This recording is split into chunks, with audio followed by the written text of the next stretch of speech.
Welcome to Sports Essentials, a sweatier version of our popular Health Essentials podcast. I'm John Horton, your co-host with Dr. Lauren Wickman.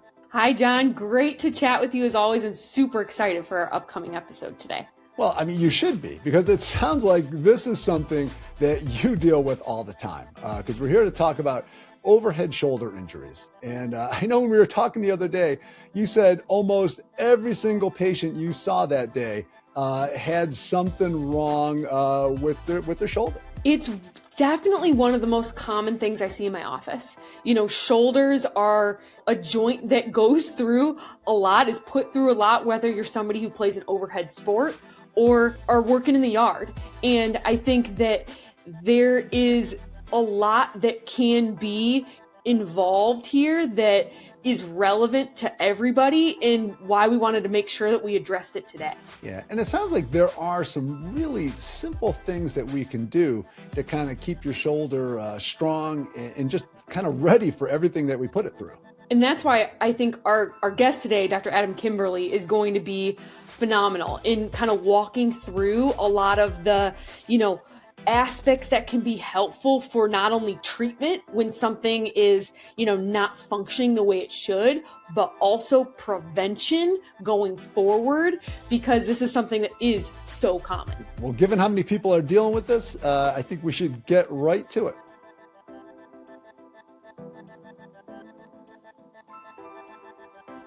Welcome to the podcast, Dr. Kimberly. I got to tell you, we are so happy that we were able to steal a little bit of time from you today and kind of get you out of that PT room. Happy to be here. I really appreciate the invite, and just looking forward to fun conversation. So I have to tell you, I've spent some time with PTs over the years. I ding enough stuff up when I'm out doing things. And I got to say, I'm always amazed at kind of how they're able to just really narrow down what's wrong. You guys are almost like body part detectives in the way you go about that and kind of solve the mystery as to what's going on. You've got to feel like a little bit of a sleuth as you're doing this.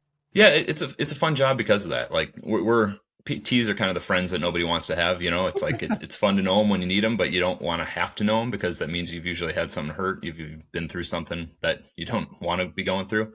But that's kind of what drew me to the profession in general, is like it's kind of a sleuthy nature to it, is you have a few things going on and you have to start to draw the dots and you have to start to try and kind of connect everything that's going on.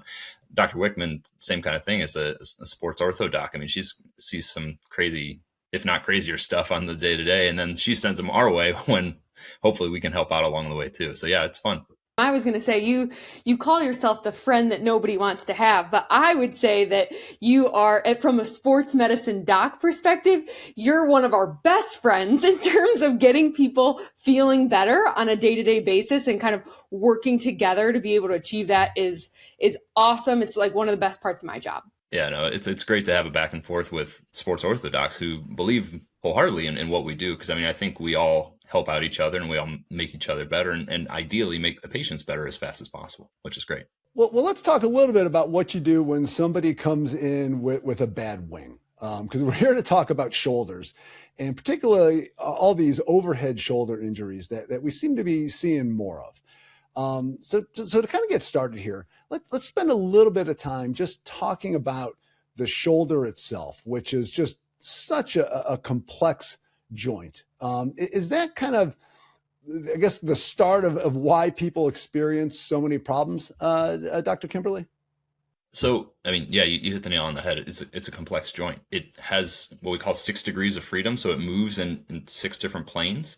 And because of that, because it has all that great motion, it needs a lot of stability and a lot of things to help stabilize it, which is hard. The analogy I like is our shoulder joint is almost like a golf ball on a tee, but the golf ball and the tee both move. Okay. So because of that, we have all that crazy mobility within it.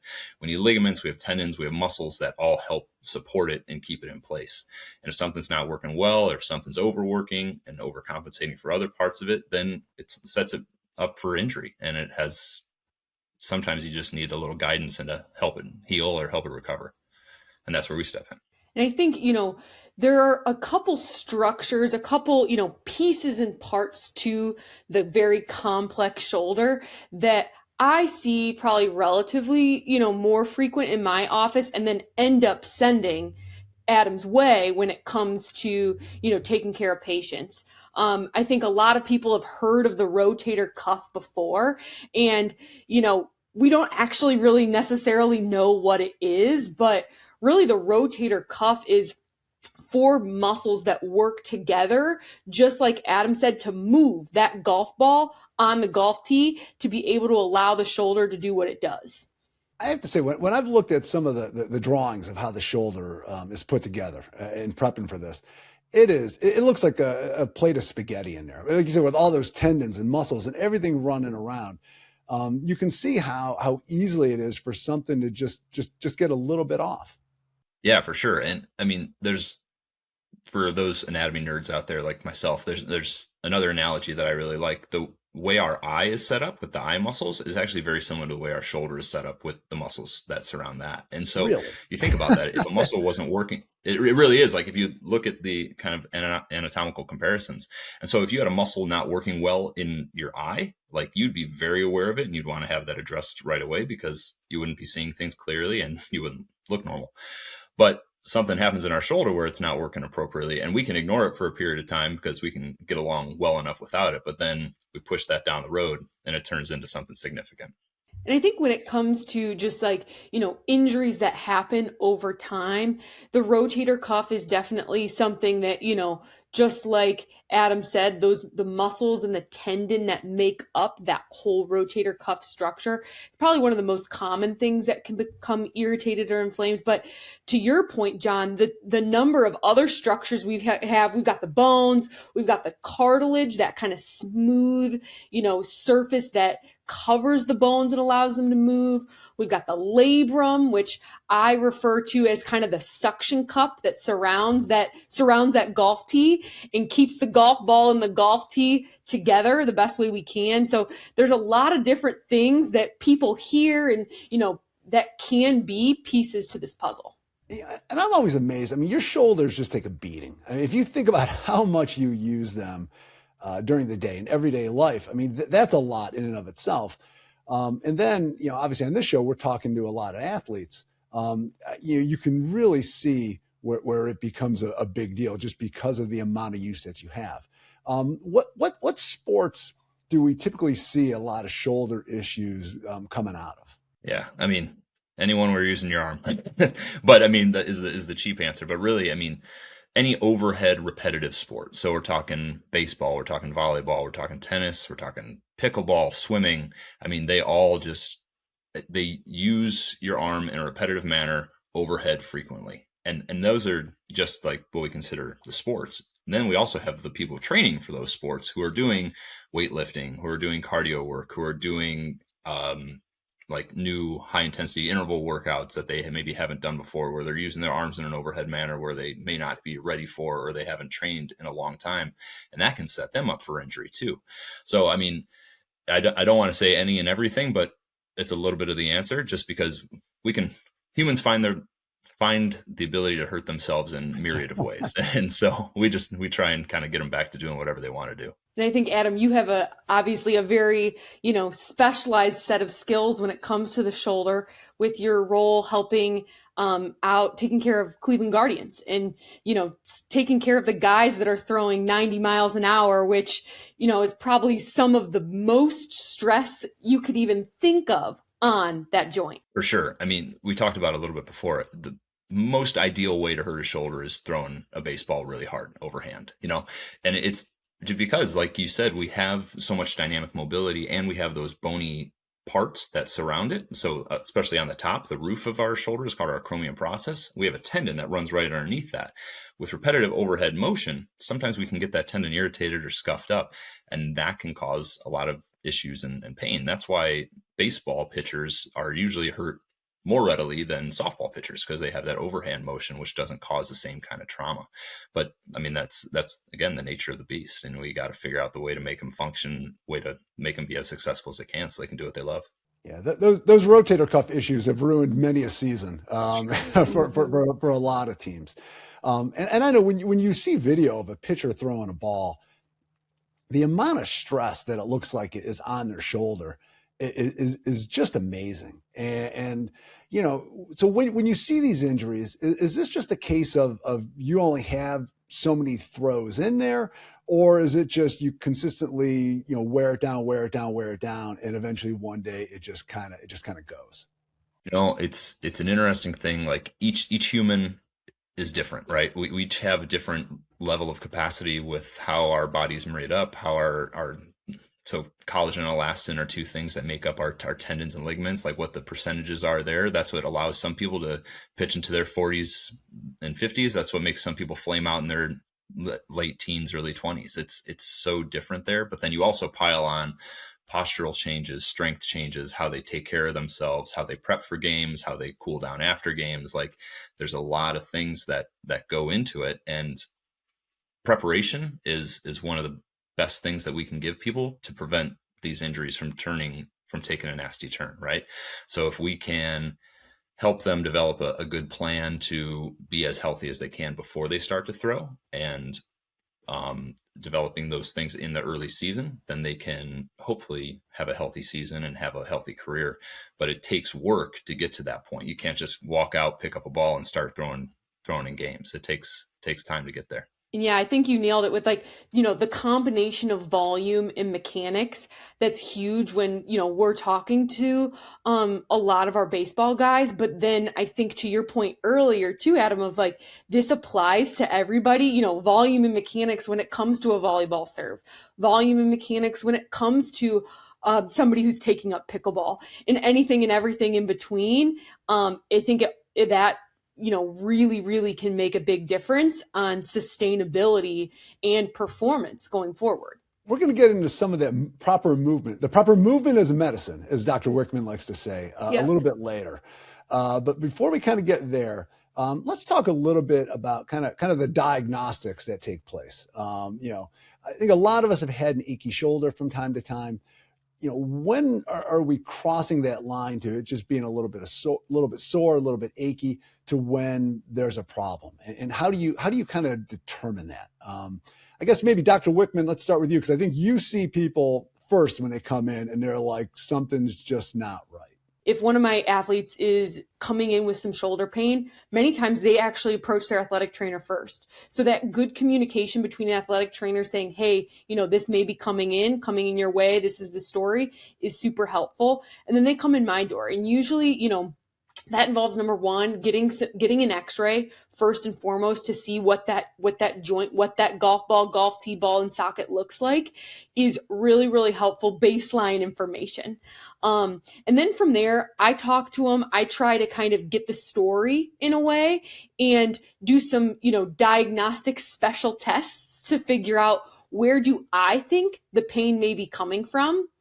And once I have a sense of, okay, this could be, you know, the pain generator here with some other secondary factors, that's when many times I'm reaching out to Adam to say, hey, this is so-and-so, can you fix them? And they head over to him. And then Dr. Kimberly, it sounds like you basically end up giving that second opinion and doing some of your own tests and doing your own kind of diagnostics. Yeah. And it's great having information from Dr. Wickman or whoever our referral source is, like what they saw first, because that helps us rule out a lot of things, right? And then we can kind of travel down into more of the nitty gritty depending on what we have. And so we'll look at range of motion, so literally how far that shoulder is moving in a bunch of different planes, and compare it to their other side, but also compare it to normal ranges that we know based off of years and years of research.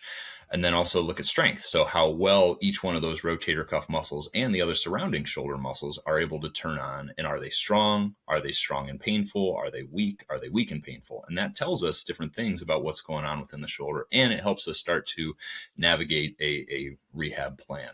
Then we also have other kind of positions and testing movements where we can do to test out those other non-contractile tissues, as we call them, the tissues that don't shorten actively, like muscles. So like our ligaments or our capsule, which is like kind of like the water balloon that surrounds everything and keeps the joint fluid and keeps everything in space. So we can test, and the labrum, like Dr. Wickman said earlier, we can test all those different things to try and determine what is irritated, what's not working well, what we can start to strengthen to take pressure off that irritated thing and to help get everything moving well again.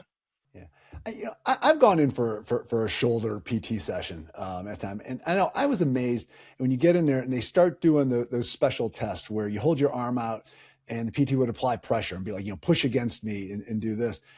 And I don't know how many motions there were, but they'd find that one where it was like you couldn't do anything. And they're like, well, that's your problem. It's this exact spot.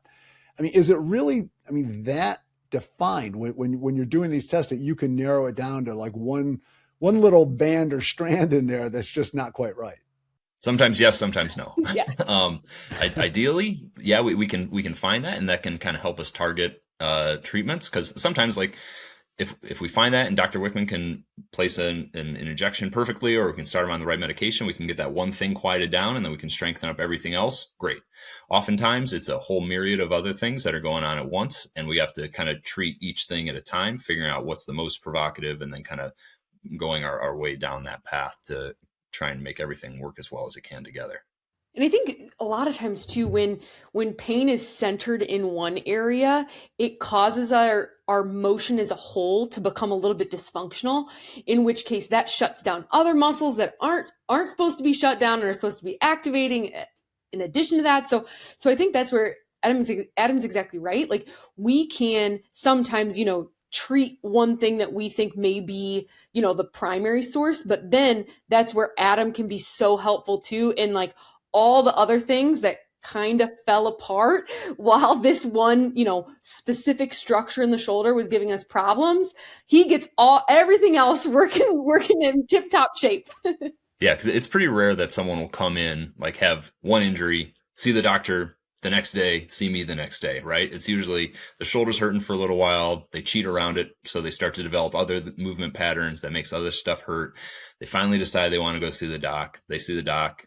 Then it may take a week or two to come in to see me. And all of a sudden, they've developed all these what we call compensatory patterns, because we're smart. Like, humans figure out ways to do it, right? Even though it may not be the best thing for them, they figure out a way to make it work. And so now they've developed all these weird patterns. Their shoulder blades moving in a strange pattern. Their rib cage isn't moving well. So we have to kind of walk back, figure out all those things, get them moving in the right way, hopefully, to then start to develop good patterns and get back to doing what they want to do without pain. Speaking to that, do you find that athletes tend to wait a little too long to get, a shoulder looked at? It depends on the location, right? So if we're working with our pro guys, we're lucky because we have a bunch of people looking at them all the time. Okay. So if someone's starting to move a little bit differently, or we notice velocity changing, or we notice any little thing, we have a whole group of medical staff that's like hawk-eyeing that guy, right? If you have a big investment, right? If you have a little leaguer or a high schooler who's new to sports, or they're getting into it, or they're scared that they're going to be asked not to play, or they're going to miss time, and so they may cheat around something a little bit longer, thinking that it's going to get better, or not necessarily knowing who to go to. That's why it's nice. The Cleveland Clinic, we have nice relationships with a lot of the schools. We have athletic trainers embedded in the schools who can be there and be helpful. But most people will probably wait longer than what they should to get something checked out, when we can catch it as a small thing and hopefully fix it faster, but it usually turns into a big thing, and then we got to figure it out. Totally. And I think, the reality is that, when you're putting your arm through the stress that is required for a sport like baseball, or for somebody who, maybe has taken up pickleball, is now fully invested and is doing it 5 days a week, that new stress on that shoulder is going to result in some aches and pains. Like, in some level of that is expected, but when that persists, when, just like Adam said with our guys, if velo starts dropping, that's a concern. And, we emphasize that, we are more than happy to take a step, evaluate this, and then collaborate to come up with the best way to get you back on track. Are there simple tests that somebody can do at home just to kind of go, to see whether their shoulder maybe has a bigger problem, or whether it's just soreness? I know, Dr. Kimberly, you had mentioned the kind of range of motion. Is there some sort of thing you can do just to kind of test it yourself and look and go, okay, this arm seems way off? Yeah, I mean, the kind of quick and dirty way is literally stand in front of a mirror, take both your arms up overhead. If you have one that moves up great and one that's only coming up this high and it hurts, it's probably a sign that something needs to be addressed. Or you can try and reach behind your back like you're trying to scratch your back. If you can only get so high with one versus the other, I mean, there's usually going to be some asymmetry side to side just based on handedness. But if it's a big thing where like you're only getting to your back pocket on one and you're getting up to your mid back with the other one, that may be concerning. And again, if it's painful. I don't know. What do you have, Dr. Wickman? I totally agree with that. I think honestly too, I hear more to people that are noticing with even just simple day-to-day type activities, like, oh, kind of like what Adam was saying in terms of like, oh, I'm reaching up to the top shelf, but I can't get there with this other hand. Or I think usually the straw that breaks the camel's back is when it wakes them up at night. They can keep up with the pain until it starts waking them up. And that is the final thing they're willing to put up with. Yeah, that's a great, and that actually reminds me of a story. So it was one of the first patients I saw when I was on clinicals in PT school. And he was a gentleman probably in his 50s. And, he was unable to put his wallet in his back pocket with his right arm. So like he just kept on going, started using his left arm.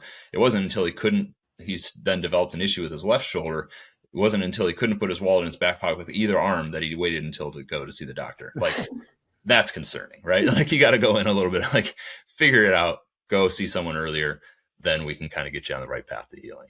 And here's one thing I want to kind of bring up here, and we talked about this kind of in our pre-chat, is that most of these sort of shoulder injuries, it sounds like, can be addressed through PT. And I don't know if a lot of people kind of hold off because they're worried they're going to need some sort of surgery or something, really extreme. It sounds like you're able to address a lot of these issues just through a good physical therapy regimen. Yeah, ideally that's the case. Most folks just need to take a little time off. Take some time off from the irritating thing, right? So if that doesn't mean you're not doing anything, it just means that you're taking some time off from the thing that is causing that shoulder to hurt immediately. And that's hopefully where we can help out with a prescriptive exercise program to help you strengthen up the stuff that can take some pressure off the irritated process and get you back to being active within your tolerable level. Because like I said, movement is exercise, motion is lotion. What you can do to help get things moving helps tissue heal as well, while you're allowing that irritated tissue to recover. And then also figuring out what we can do to develop that exercise plan and develop things that you can do on a daily basis to make your shoulder feel better, strengthen up the things that need to be strengthened. Generally, we can get around having to have surgery or having to have anything major done because, like we mentioned, with all the stuff that's going on within the shoulder, there's a lot of what we call redundancy built in. So there's other muscles that can help if one specific muscle is irritated. So we can kind of cheat around it in a good way for a little bit of time while we're allowing that tissue to recover, and you'll go about your life. It's very rare that one of these things will lead to surgery right away outside of like a majorly traumatic event where the shoulder was dislocated or a major rupture happened. These kind of chronic wear and tear things usually will get better with a focused program as long as we kind of stop doing the thing that's hurting for a little bit. And I usually talk to patients that kind of like our treatment options are kind of on a spectrum in a way. Surgery is kind of on the one extreme end, but most patients prefer to start on the total opposite end, which is using movement as medicine and working with our physical therapy colleagues to be able to work on strengthening and activating the muscles that we need to be able to bounce back. And if we combine that with a little bit of anti-inflammatory regular medicine, like many times, that takes care of everything. And Dr. Kimberly, I loved what you said about just how there's so much going on there, and you have some parts that might compensate for others. Because it sounds like there's a reality that probably none of us have a shoulder that is 100%. I mean, we all have something in there that probably has a little tear or isn't quite right, but the whole operation kind of compensates for it and allows you to keep putting things on that top shelf or throwing a ball or whatever it is that you're doing. Right, for sure. Like there's some research out there. says essentially 40% of women over the age of 40 are going to have some level of rotator cuff tear. Okay. And that's with or without pain. That's just humans over 40. Chances are there'll be some kind of tear going on. And that doesn't mean it's a full thickness there. It doesn't mean the muscle's completely ruptured. But if you looked in there with an MRI, you'd probably see some fraying. You'd probably see some tissue irritation. That doesn't mean anything needs to be done. Like, that's why a lot of times patients will want to jump to an MRI. They just want to know what's going on. Well, even though we have that MRI, that doesn't necessarily mean we know what's going on and we know what you 100% need. We want to try and figure out what we can do from a least invasive process first. So if we can focus on exercise, if we can focus on us in physical therapy, getting our hands on you and kind of feeling how things move, stretching out the right things, getting the right exercises going, then we can take pressure off. I've had patients who have had full thickness rotator cuff tears go back to living normal lives. Yeah, they may not be throwing a baseball 90 miles an hour, but they can go on and live the life that they want to live, do most of their things without irritation, without provocation. It just depends on where they are, how we're able to get them there, and what their expectations are. And I think that's where, just like you said, in terms of, not necessarily jumping right to, needing that MRI, sometimes it can even be more confusing than not, because people have had maybe a partial tear to their rotator cuff for years, long before this pain even started. And it muddies the water a little bit to, thinking that, oh, this, won't heal unless we go in and fix that. Not really true all that often.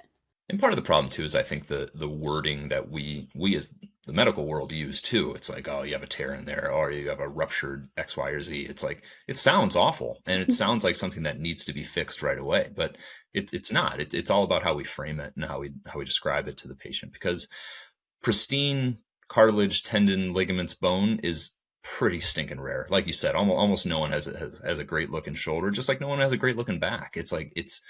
There's a lot going on, a lot of stress that happens against gravity for decades of time. So just knowing that if we can get you moving in a comfortable way, you can go back to being completely normal again. It just takes a little bit of time sometimes. Especially in our overhead athletes. No doubt about Yes. it. They have some wear and tear.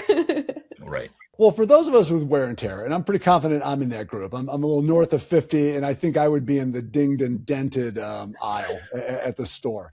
So what can we do? How can we do that proper movement as medicine to start strengthening that shoulder up and maybe take care of some of these issues? Yeah, great question. I think a lot of it is preventative stuff, Mhm. right? So, if you are having pain, think about what you're doing that's causing those symptoms. Maybe taking a little bit of time off from that, but trying to continue an exercise program that isn't causing you pain in real time, just to keep everything moving can be great. Posture plays a huge role in how our shoulder works, right? Everything about us as humans wants to be pulled forward, okay? Gravity, our eyes are in the front, mouth is in the front, nose in the front, everything about that wants us to come forward. The more forward we come, the more forward our shoulder becomes, and the tighter everything can kind of work. I mean, you can try that yourself. If you sit forward and try and lift your arm, it goes much less high than if you sit up tall and try and lift your arm up. It's just how it works. So paying attention to your posture throughout the day. If you have to work on a computer, if you have to work on a laptop for extended periods of time, take a break every 20 minutes or so, try and sit up straight, do a few what we call shoulder squeezes, literally just trying to squeeze your shoulder blades back in together. Work on helping that posture, because that just puts the shoulder in a better spot to be able to function. In that same vein, everyone has a doorway in their house. You can get in a doorway. You can do what we call a pec stretch. So arms just resting on the side of the doorway. You lean forward without dumping your head forward. Just lean forward to feel a stretch across the front of your shoulders. It's a nice way, holding that for 20, 30 seconds. Take a few deep breaths. Helps open up that area. Helps get things moving a little bit more and taking some pressure off that shoulder. Another one that I really like, just to kind of help get everything turning on in a fairly comfortable way, is you get in quadruped position, and they do an exercise called cat cow or cat camel. So literally you're arching your back like an angry cat, and then like you're letting your back come down and your shoulder blades come back together. You can do about 10 of those. Again, it gets our rib cage moving, it gets our thoracic spine moving, which is the part of our spine below our neck and above our lower back where all of our ribs attach, which is really important for motion. And it gets our shoulder blades moving around that rib cage, which is another important factor in helping our shoulder move freely and move healthily. So, I mean, kind of three fairly easy ones that anyone can do anywhere to kind of help get the right muscles turning on and put the shoulder in as helpful of a position as possible to take pressure off the irritated stuff. And that quadruped would be on your kind of your hands and knees, right? You kind of get on Yep. the floor like that, almost like you're making a little bridge, and then just kind of put that back up a little. Exactly. Yeah. I mean, and if you don't want to get on your floor, you can do it on your bed. You can do it on the couch. I mean, whatever. You're just on your hands, on your knees, in a relative. Or you like, I'll even have patients who, if they don't want to get down like that, they'll just kind of put their hands on a chair or put their hands on a table and do the same kind of thing. So you're arching your back and letting it fall back down, breathing as you're doing it, just helping that shoulder blade and shoulder move around that rib cage, getting some things unstuck, and also helping to turn on some of our muscles that turn on when we are loaded through our arm. When you talk about posture, and as we sit all day, like you said, I think we do naturally slouch. Every time I have one of these discussions, I always find as soon as you bring it up, I sit up a little straighter and put my shoulders back. Yeah. I do the same thing when I talk with our chiropractor, Dr. Bang. He's on for a lot of Health Essentials podcasts. But it's hard to think that just kind of sagging forward a little bit, and maybe, drooping your shoulders, that it does that much maybe to the musculature in there and throws it off. But it just, I guess, being in that position for hours, does it just kind of kink everything up in there? Yeah. I mean, our tissues respond to forces that are placed upon them, right? So it's not like a car in that like a metal part will always be the same size. It won't really change unless a major stress is put upon it. Our tissue responds to positions we put it in. So if I'm sitting forward for long periods of time, the muscles in the front, my pec muscles, will tighten down a little bit. The muscles in the back and around my shoulder blades will stretch out a little bit more and probably become a little bit weaker because they're not working as well as what they could. So then if we're in that position for long periods of time, sometimes years for folks, and we try and get them out of it, it can be hard because their body hasn't been in that position and literally the tissue has shortened down to where they're kind of stuck there. That's an extreme case, right? And I don't want to use those kind of words to scare people out of it. But by just keeping those ranges fresh, by getting into better positions periodically, squeezing those shoulder blades back, moving, turning on the muscles between their shoulder blades and around the back of their shoulder, it helps to freshen up that posture, get them stronger in that neutral position, and you just look better. People look better standing up tall than they do slouching forward, right? I mean, it just helps in a myriad of things. I think everything that you've been saying is relevant to so many different people, whether you're somebody who works at a computer all day, like in a desk type job, or you're a student who's hovered over a desk, or all of us that are on our phones, casually turning, like lowering those shoulders in and in. I think everybody can be guilty of at least putting ourselves in this position in some way, shape, or form. Yeah. And it shouldn't be a punitive thing. Everyone does it. I'm as culpable as anyone out there. Like I can find myself in those bad postures, but it's just like setting yourself a soft reminder. It's like, okay, I need to sit up tall, like not being mad, not being upset at yourself, but just being like, okay, let's sit up tall. Let's do a few shoulder squeezes. Let's just kind of relax into a better posture and get out of it, because it's just those small reminders time after time after time that's going to help you, as opposed to just being mad at yourself or getting frustrated and saying it's never going to work. This is just who I am. Just doing little things throughout the day help to build over time. Because as we were talking about before, most shoulder injuries are chronic things, right? It's rare that it's that one-time insult. Usually little things happen over time that helps build to this issue that then kind of hits the threshold to the point where you can't do things anymore. So same kind of thought process. By doing little corrective exercises periodically throughout the day, hopefully we can keep you in better shape to prevent you from getting to that point. So just keep moving those shoulders around. Like I said, do those little stretches. You said, sounds like if you're sitting at your desk, just reaching up and stretching, is that enough just to keep those shoulder muscles kind of engaged a little bit and to keep that slouching from happening? Sure, as long as it doesn't hurt, right? So, but reaching up overhead, a nice stretch there, reaching behind your back, kind of clasping your hands behind your back and trying to lift your arms back behind you can be a nice way to stretch out the front of the shoulder in front of those chest muscles as well. And then working on a nice strengthening program, focusing on the rotator cuff, focusing on those muscles around the shoulder blade. Easy things that you can do around the house is always a great place to go. Usually, one of the hard things in the physical therapy world is giving someone an exercise program and then figuring out what it looks like for the rest of their life, right? Like we have all these sheets, we have all these exercises, things that we'll give patients, and then they'll walk out the last day. It's like, so do I just do these forever? And it's like, well, not necessarily, but we want to figure out little things that you can potentially do throughout your day and or throughout your week to make it stay healthy and feel as good as possible without having to do something every hour on the hour for the rest of your life, you know? I think that is a hugely important point. I think a lot of times, when, for example, with our baseball guys, right? Like they have a like very regimented arm care program that is extremely necessary to be able to keep up the health of their throwing arm.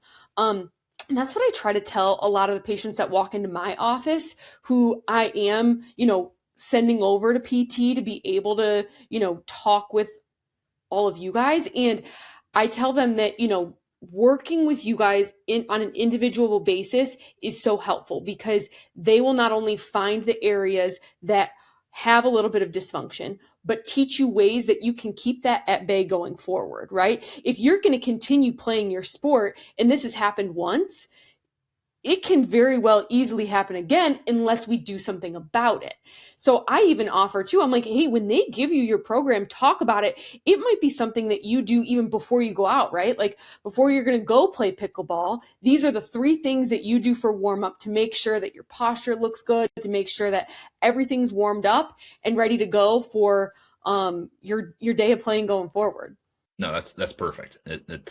You put it really, really well, because our connective tissue too, it's kind of like silly putty if you think about it that way. And as we get older, it's the more kind of stiff, rigid silly putty that takes a really long time for you to work into it and make it pliable and make it soft to where it can stretch out easy. Whereas if you go hard really, really fast, it's not going to respond as well as what we want it to. So by doing those little exercises, by doing those little things early, you help to kind of freshen up that tissue, you help draw in good blood supply, you help make it a little more pliable to then make things feel better as you're doing them. I can tell you, I don't feel as good rolling out of bed as I used to. It takes me a few steps, 10, 15 minutes before I start to feel a little more limber. It's just different from what it used to be, right? So by doing those little preventative exercises early on, and then maybe a cool down set of something to help put you in a better place to where you can kind of quiet down and then go live the rest of your day, it's a good place to be. And it doesn't have to be a super long program. Sometimes it's just a few exercises to before and after that put you in the right place. Now, you had mentioned strengthening, and I know a lot of people, people lift. That's a big thing, and we haven't really talked about that during this. But I know when we talked earlier, you said so many shoulder injuries are coming from people working out in the gym.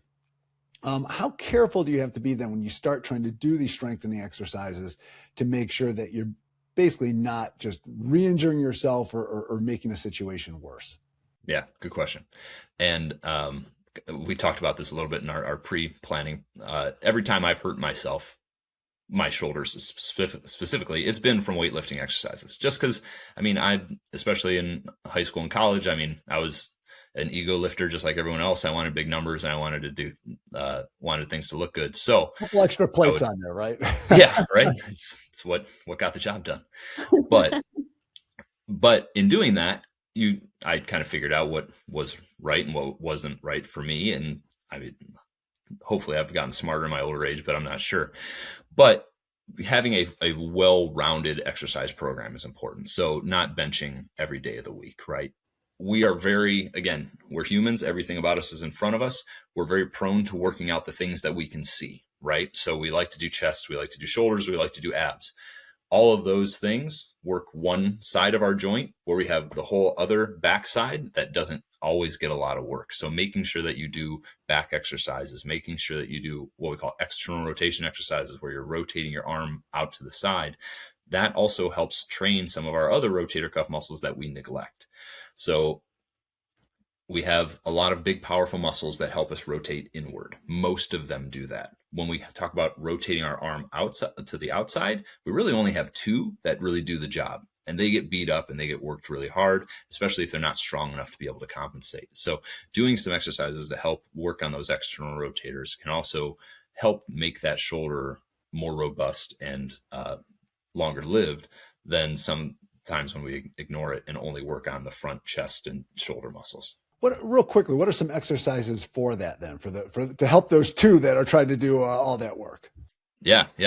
So if you have a band, or if you have you're on a cable at the gym, you set it up at about elbow height, and you hold a handle in your hand with your elbow bent at 90 degrees, and you rotate out. So if I'm taking my hand from midline to outside, okay, so not pushing my hands together, taking my hands apart, bent at 90 degrees, doing 10 to 15 reps of that.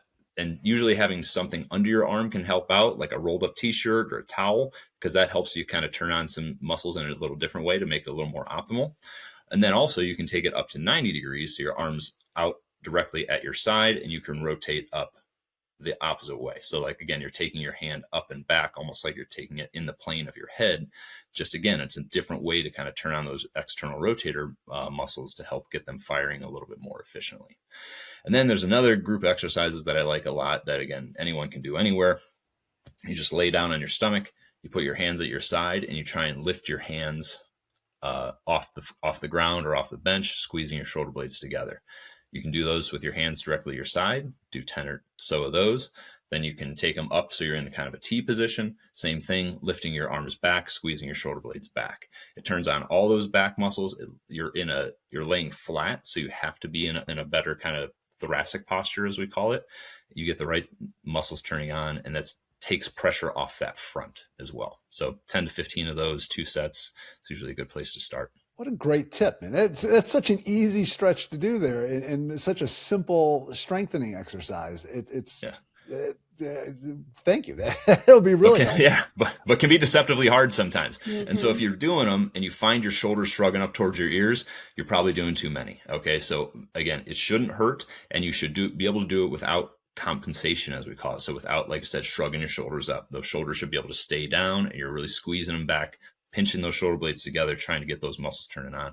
It turns on that pretty much everything in the back that we were talking about earlier. And I think too, like, now these things are effective, and that's proven by, you'll see some of the pitchers before they go for a bullpen, they're doing the exact same things that Adam's mentioning with the bands to be able to get ready to throw the football at the speeds they do. Yeah. And I mean, it's quick little things. If you have the right position and the right equipment, and you can take a little bit of time off, it doesn't take long. But if you can do them, you can do them a few times throughout the day, or even, like I said, just before you go and you're going to be active, before your pickleball, before your tennis, whatever you're going to do. It's just a nice way to prep the joint, get it in a better spot, and make sure that you're in the best position possible to be successful and hopefully not make things hurt. Now we've gone over a lot of stretches and little strengthening exercises that you can do.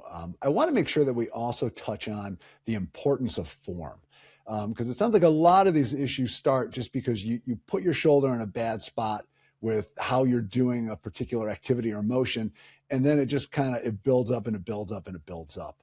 What can folks do to make sure that they're doing these activities properly and kind of giving their shoulder the best chance to survive? Yeah. Again, I'm always going to be biased to physical therapy, but not everyone has a physical therapist in their back pocket. Sometimes just having someone watch you do the exercises can be really helpful. So whether you have a friend or even having a mirror in your gym, like, that can be a big place, because watching what your shoulder is doing as you're doing those exercises. So generally, like I said before, if you're shrugging your shoulders up as you're doing an exercise, it's probably not the best thing for your shoulder, unless it's a specific part of that exercise, like a shrug. If you're trying to work your upper traps, that's great. Do a shrug, that's fine.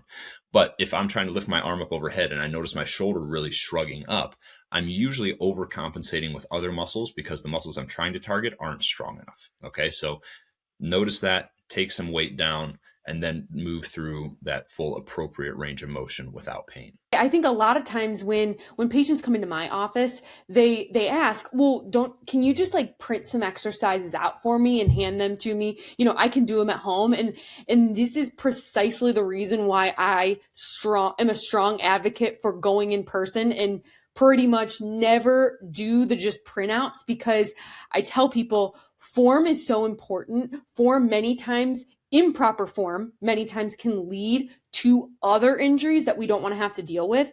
And that's why it's so critical to be able to go to PT, not only for them to give you the exercises that are like individualized for what you need, but also they can give you tips on making sure you're doing them correctly, give you prompting to think about when you're doing the exercise. That is really, really important.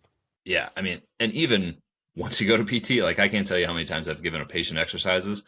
They've walked out of the clinic thinking that things are looking fantastic. They come back to me in the next week. I'm like, okay, let's talk about your home exercises. What have you been doing? And they run through 3 or 4 exercises I've never even seen before. And they're like, no, these are the ones we talked about. It's like, I don't know where you got those from. That's not what we talked about. So it's being able to review those things, being able to talk about where they should be in real time and how they should be feeling, and then also how they can be aware of what the correct exercise looks like. And again, it doesn't have to be a physical therapist. It can be an athletic trainer. It can be a personal trainer, someone you trust, just watching you do it every once in a while to keep you honest and to make sure that you're in the right positions that you need to be. And that's going to be dependent on what exercise you're doing. It also sounds like coaching is a big thing here.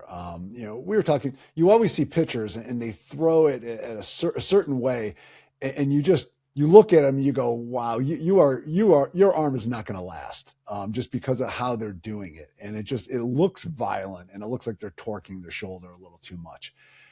How important is it to really kind of work with a coach to make sure that you're putting your shoulder in the best spot when you're doing these high impact activities?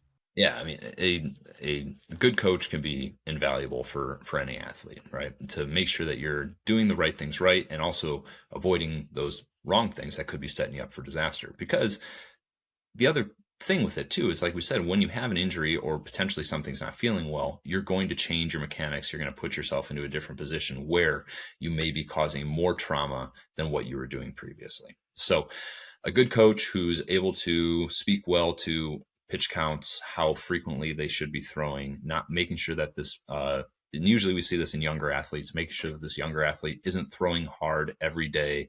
If they're throwing hard one day, that they have subsequent days off. Major League Baseball put together a really great program. It's called MLB Pitch Smart, that anyone can get online, and it talks about at different age levels how many hard pitches a kid should be throwing. If they do throw so many hard pitches, how many days off they require after that, because that is a really important thing. You see some of these young guys who are playing pitcher, and then they go and play catcher, or then they go and play third base, and they're making hard throws from each place. And even though it's not specifically a pitch, they're still making hard throws. And that over time can cause trauma, can cause stretch, and can potentially cause tendon ligament issues or growth plate fractures in this younger population. So having a coach who's well versed in that stuff, and also able to correct postural abnormalities or form changes, yeah, I mean, that's as important as anything. And I think parents being aware of this too is really important, because, I'll see kids that, are on multiple volleyball teams or multiple baseball and softball teams. So, one coach may not necessarily be aware of the load that each, kid is being exposed to at a given week in a given month. And so I think that, making sure that, first of all, knowing that these, recommendations exist, but then being really aware and being really, cognizant and communicative of, what a kid or, what the athlete themselves is going through, is really important for prevention from having to, avoid any of the stuff we're talking about here. Yeah, I think also the age group has a big thing to do with it, right? Kids generally shouldn't hurt. And by kids, I mean kind of under 16. Like after we get a little bit older, sometimes you start to develop things as velocities and forces and that kind of stuff going on. But I have a 14-year-old daughter who plays volleyball, and she's great. I love watching her play. She got her jump serve this year, which is big, powerful serve, and it's hard. If she comes home from practice and she tells me that her low back is hurting or her shoulder's hurting, I'm not just going to be like, okay, well, that's fine. That's normal. We need to address what you're doing and take some time off and recover appropriately. Like it's being aware of those things when they come up and how they come up.